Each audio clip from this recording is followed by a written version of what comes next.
பொண்டாட்டி வேற ரொம்ப நல்லவளா இருக்கா. அவளை எவ்வளவு நாளைக்கு தான் ஏமாத்த போறேன்னே தெரியல. பாவம் அவ. செய்யறதே செஞ்சுட்டு கடங்கார பைய எப்படி படுத்து நீலி கண்ணி வடிக்கிறான் பாரு. அவகிட்ட எப்படியாவது உண்மையை சொல்லிடணும். நம்ம ஐடி கம்பெனில வேலை பார்க்கல, வீட்டு வேலை தான் செய்யறோம். அட பாவி சண்டாளா, என்னை நல்லா ஏமாத்திட்டீங்களே. நீங்களாம் நல்லா இருப்பீங்களா? நீ எப்ப வந்த? ஏன் திட்டுற? நான் எங்க அம்மா வீட்டுக்கு போறேன். ஒரு நிமிஷம் கூட இருக்க மாட்டேன். இப்ப என்ன நடந்து போச்சு? எதுக்கு போங்க அம்மா வீட்டுக்கு போறேங்கிற?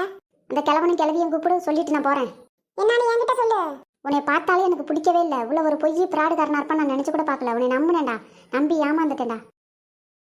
என்னங்க, சாயந்தரம் கடைக்கு கொஞ்சம் போயிட்டு வந்துடலாமா? போலாமா? நீ சொல்லி நான் கூட்டிட்டு போகாம இருந்திருக்கனா? மருமகளே, எங்க போற? எங்க அம்மா வீட்டுக்கு போறேன். ஒரு நிமிஷம் கூட இருக்கவே மாட்டேன். ஏமா அப்படிலாம் சொல்ற? போமா, போய் பெட்டி வச்சுட்டு வேலையை பாருமா. பேசாதீங்க, நீங்களா பெரிய மனுஷன் மாதிரியா நடந்துக்கிட்டீங்க. பொய் சொல்லி இப்படிலாம் கல்யாணம் பண்ணிருக்கீங்களா? நீங்களா நல்லா இருப்பீங்களா? உனக்கு இப்ப என்ன பிரச்சனை? எதுக்கு உங்க அம்மா வீட்டுக்கு போற?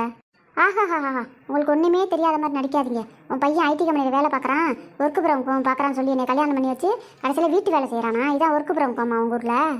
ஏம்மா, என் பையன் சும்மானு இருக்காம ஏதாச்சும் ஒரு வேலை செய்கிறான்ல, அதை பாருமா.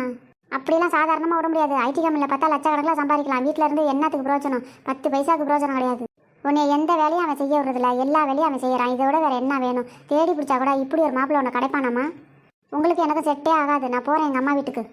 ஏங்க, இன்னைக்கு நம்ம பொண்ணு வீட்டுக்கு போயிட்டு வந்துடலாமா? ஒரு வாரம் ஆகுது, பிள்ளை எப்படி கலை தெரியல. சரிம்மா, எல்லாரும் கிளம்புங்க, ஒரு எட்டு போயிட்டு வந்துடலாம். அங்க பாரு, அக்கா வரா. நீங்க ஒண்ணு என்னை பார்க்க வரவேனா? அதே நானே வந்துட்டேனே. என்னம்மா சொல்ற? என்ன பிரச்சனை உனக்கு? ஏன் பெட்டியோட வந்திருக்க? கல்யாணம் ஆகி ஒரு வாரம் தானே ஆகுது, இப்படி தனியா வரலாமா? மாப்பிள்ளை எங்கம்மா? மாப்பிள்ளை கூட்டிட்டு வர வேண்டியதானம்மா? அவெல்லாம் ஒரு மாப்பிள்ளையா? நல்லா கட்டி கொடுத்தீங்க. பொய் பிராடுகார குடும்பம் அது. என்னை ஏமாத்தி கல்யாணம் பண்ணி வச்சுட்டீங்க. என்னை பாலுங்கணத்துல தள்ளிட்டீங்க. என்னம்மா சொல்ற? பாலுங்கணத்துல தள்ளிட்டம்மா? ஐயோ ஐயோ, என் பிள்ளை வாழ்க்கையே போச்சே. என்னன்னு தெரியலையே, ஏதுன்னு தெரியலையே. அந்த வீட்டு பக்கம் நான் இனிமே போக மாட்டேன், இங்கதான் இருக்க போறேன். என்னதான் பிரச்சனை? அதை முதல்ல சொல்லித்தோல. அவன் ஐடி கம்பெனியில் வேலை பார்க்குறான்னு சொல்லி தானே என்னை கல்யாணம் பண்ணி வச்சிங்க. அவன் வேலைக்கே போகிறதில்ல, வீட்டில் தான் இருக்கான். எல்லா வேலையும் அவன் தான் செய்கிறான் தெரியுமா? எவ்வளோ டீசெண்டாக சொல்லி நம்மளை ஏமாற்றிருக்காங்க பாரு. வீட்டு வேலை செய்கிறான், அதை தான் ஒர்க்கு புறம் கோம்னு சொல்லி நம்மளை நல்லா ஏமாற்றிட்டாங்க.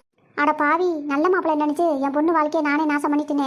அவனை சும்மா விட மாட்டேன். பஞ்சாயத்தை கூட்டுறோம், அவன் மான மரியாதை எல்லாத்தையும் எடுக்கிறோம். நம்ம நாளைக்கே பஞ்சாயத்தை கூட்டி அவனை 2ல் ஒரு கை பார்த்துட்றேன். அவனை சும்மா விட மாட்டேன். என் பொண்ணு வாழ்க்கையை நாசம் பண்ணிட்டான். அவனை நான் நல்லாவே இருக்க விட மாட்டேன். அவனை என்ன பாடுபடுத்துறேன்னு மட்டும் பாருங்க. நாளைக்கு என் புள்ள ரத்த கண்ணீர் வடிக்கிறாளே, அதை பார்க்க பார்க்க என் வயிறெல்லாம் எரியுது.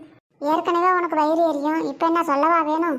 ஏற்கனவே ஊருக்குள்ள 1ன்னா 9ன்னு பேசுவாங்க, இது வேறையா? பஞ்சாயத்து தொடரும். எல்லாரும் பஞ்சாயத்துக்கு வந்துருக்க.